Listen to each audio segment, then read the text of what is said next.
પહેલા જૈવિક ખેતીની વાતોમાં તમારું સ્વાગત કરું. મિત્રો, આજે જીવન પ્રાકૃતિક ફાર્મ ની મુલાકાત લેવા આપણે એક ખેડૂત મિત્ર આવ્યા છે, વિજયભાઈ કરી, અને ઈ છે ખેડૂત મિત્ર ઠેઠ ઊંઝા તાલુકાના વતની છે, અને ઊંઝા તાલુકાથી આપણા ફાર્મની મુલાકાત લેવા આવ્યા છે. તો વિજયભાઈ એનો પૂરેપૂરો પરિચય આપશે. વિજયભાઈ, તમારો પૂરેપૂરો પરિચય આપો.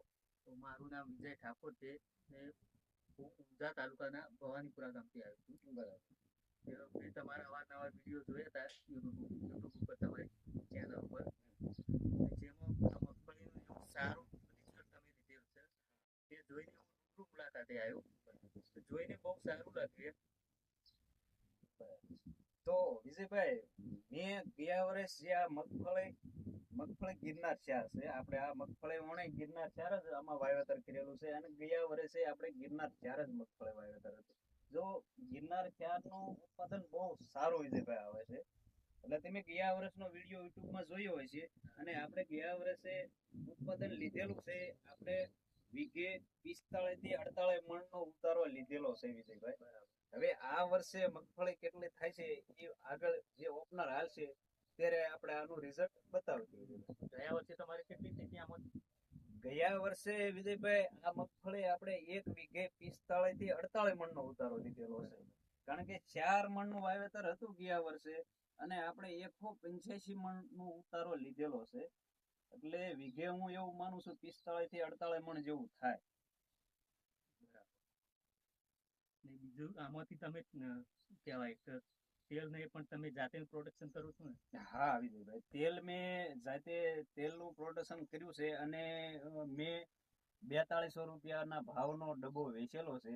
અને ગયા વર્ષનો સ્ટોક આપણે આગળ પડ્યો છે આપણે, અને ગયા વર્ષનો સ્ટોક હોવાના કારણે આપણે થોડુંક ભાવમાં ફારફેર કરશું. જે કોઈ મિત્રોને લેવું હોય તો આપણે આપશું વિજયભાઈ. બરાબર. બીજું તો આમાં જો આપણે કોઈ જાતનું કેમિકલ નથી નાખેલું, કોઈ જાતનું રાસાયણિક ખાતર નથી નાખેલું. હું છેલ્લા 8 વર્ષથી આ ખેતી કરું છું, ઓર્ગેનિક ખેતી, અને ઓણ વિજયભાઈ અમારે 9મું વર્ષ પૂરું થાય છે. બરાબર. ઓર્ગેનિક મગફળીનું ઓર્ગેનિક જ તેલ આપો. ઓર્ગેનિક જ તેલ આપો. બરાબર. એના હિસાબે થોડું ભાવ થોડોક હાઈડ હોય, કારણ કે વિજયભાઈ આમાં આપણે કામ એવડું કરવું પડે છે. તમે માનો કે આ ઓર્ગેનિક ખેતી કરો છો એટલે તમને અનુભવ હોય કે આમાં આપણે કેટલો ટાઈમ આપવો પડે છે, કેટલું કામ કરવું પડે છે. કારણ કે કેમિકલ ખેતી જેવી આ ઓર્ગેનિક ખેતી થઈ નથી જતી. આમાં આપણે જાતે મહેનત કરવી પડે છે, અને જે કેમિકલ ખેતી કરતા હોય ને એ અઠવાડિયા 15 દિનનું રિઝલ્ટ લેશે, અને આપણે દર ચોથા દિવસે આમાં આપણે ગમે તે જો દવા મારવી હોય, અગ્નિસ્ત્ર મારવું હોય, બ્રહ્માસ્ત્ર મારવું હોય, 10 પાણી હરક મારવું હોય, તો આપણે દર ચોથા દિવસે આમાં કામ આપવું પડે છે. એટલે વિજયભાઈ, કારણ કે અને બીજા નંબરમાં જે કઈ જે આપણે જણસ માંડવી અથવા ઘઉં બાજરો કે પછી જે શાક બકાલું, એ બધું ઝેર વગરનું થાય છે, અને માણસને ઝેર વગરનું આપવાનું છે. એટલે આપણે આ ભાવ થોડોક વધારે છે વિજયભાઈ.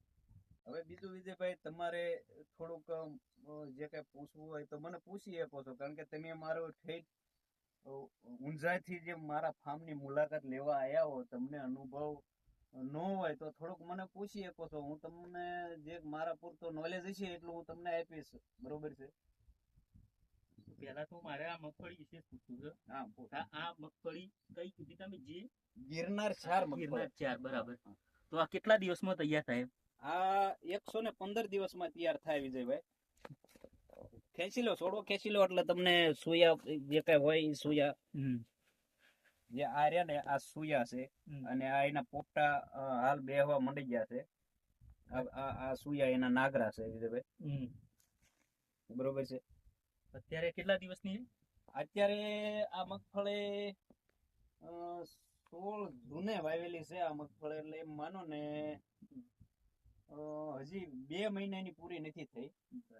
અંદાજે 1.5 મહિનાની મગફળી થઈ છે, એવો ટાઈમ થયો હતો. તમે બીજું આ મગફળી વિશે વૈજ્ઞાનિક કારણ કંઈક બતાવતા હતા, કોલેસ્ટ્રોલ ને ઓછું કરે છે. હા વિજયભાઈ, જે આ વૈજ્ઞાનિક કારણ એ બતાવતો હતો કે જે આનું તેલ રહ્યું ને, તેલ ઈ જે કોલેસ્ટ્રોલ જે અમુક આપણા શરીરમાં થાય છે તેલ હિસાબે એ આ તેલમાં એવો નહીવત પ્રશ્ન છે એ એવો વૈજ્ઞાનિક કહે છે આપણે કોઈ એવું નોલેજ નથી પણ વૈજ્ઞાનિક કહે છે કે આનું જે તેલ રહ્યું ને એ હાર્ટ એટેક ખાવા જે કઈ લોકો હાર્ટ એટેક વાળા છે અને બ્લડ પ્રેશર વાળા છે એને આ ઉપયોગી તેલ છે કારણ કે આને 80% ઓલિક એસિડ નું પ્રમાણ છે એવા વૈજ્ઞાનિક કહે છે આપણે કોઈ કઈ આનું લેબ રિપોર્ટ નથી કરેલો બાકી 80% આનો કોલેસ્ટ્રોલ નો ઘટાડો છે આમાં